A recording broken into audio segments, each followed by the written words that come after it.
Before this season, football looked different.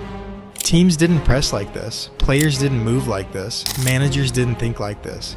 The game was slower, more physical, more rigid. Formations mattered more than space. Star players waited for the ball instead of hunting it. And then, one season quietly rewrote everything. Not with a new rule, not with a new tournament, but with an idea. Because when this season ended, football was never the same again, and every team in the world was forced to adapt. This is the story of the season that changed football forever, and it all started with a decision nobody fully understood at the time. In the years leading up to 2008, football had a clear identity. Defenders defended, midfielders worked, strikers finished. Most teams played variations of the 4-4-2 or 4-2-3-1. Wingers stayed wide. Fullbacks overlapped, but cautiously. Pressing existed, but only in moments, not as a philosophy. Games were won through physical dominance, set pieces, individual brilliance. Managers valued structure over chaos. Risk was minimized. Control meant holding shape, not possession. Even the biggest clubs followed these rules. Barcelona had just finished third in La Liga. They were talented, but inconsistent. Messi was a star, but not yet the center of the football universe. And when Barcelona announced their next manager, most people laughed. Because they weren't hiring a proven winner, they were hiring a rookie. And that gamble would shatter football's old order. Pep Guardiola had never managed a top-flight team. He was young, inexperienced, unproven, but he had something far more dangerous than experience. He had an obsession. Pep believed football wasn't about strength, it was about space. Not formations, but movement. Not defending deep, but defending by attacking. His idea was simple but radical. Keep the ball at all costs. Press immediately when you lose it. Create overloads everywhere. Turn intelligence into athleticism. Training sessions were brutal, mentally. Players were forced to think faster than ever before. And Pep made his first shocking decision immediately. He got rid of stars, Ronaldinho, Deco, players who symbolized the old Barcelona. This wasn't rebellion, this was a reset, because Guardiola wasn't building a team. He was building a system, but no one was ready for how extreme that system would become. Before we see how this tactical shift shocked Europe, I have to ask, do you think a single season can truly change football forever? If you're enjoying this breakdown, hit like to support the channel and subscribe for more deep dive football documentaries, and don't scroll away. Because what comes next is the moment every coach and player realized that nothing in football would ever be the same again. Then came the moment that changed everything.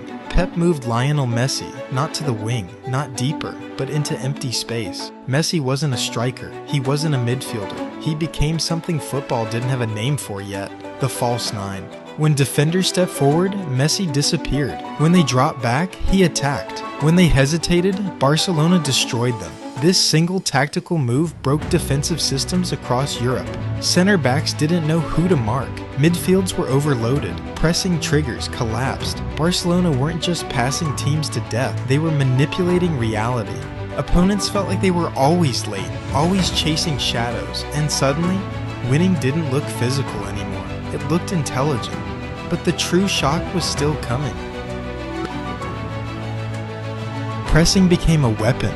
Before this season, pressing was optional. After this season, it was mandatory. Barcelona didn't wait after losing the ball. They attacked immediately, 5 seconds. That was the rule. If they didn't win it back in 5 seconds, they reset. This idea transformed defending forever. Defending was no longer about retreating, it was about dominating space. Players became athletes and thinkers. Midfielders became engines. Forwards became defenders. Opponents couldn't breathe. Mistakes multiplied. Confidence collapsed. Matches ended before halftime. And when Barcelona reached Europe, the continent panicked. Because this wasn't just winning, it was humiliation.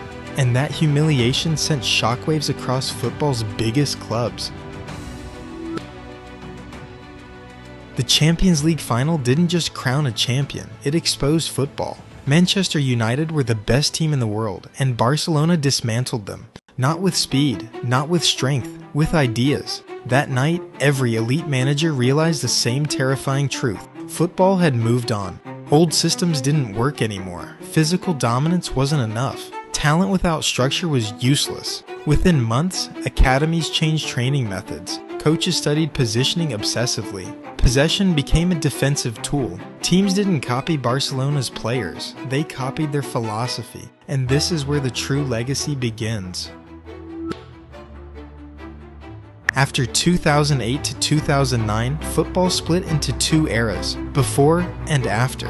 Pressing became non-negotiable. Ball-playing defenders became essential. Goalkeepers were now playmakers. Entire careers were shaped by this shift. Managers like Klopp, Tuchel, Arteta, Xavi all traced their footballing DNA back to this season.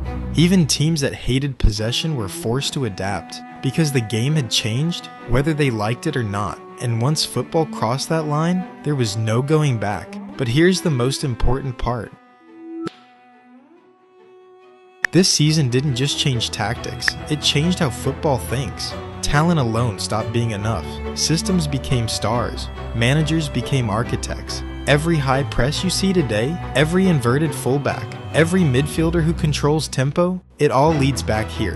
This wasn't just a great team, this was football's point of no return. Because once the world saw what was possible, football could never be played the same way again. And that's why this wasn't just a season, it was the season that changed football forever. If you learned something new today, hit the like button to let me know, and subscribe for more deep dive football documentaries like this. Also, I want to hear from you. Which tactical change do you think shaped modern football the most? The false nine, high pressing, or positional play? Comment below, I read every reply.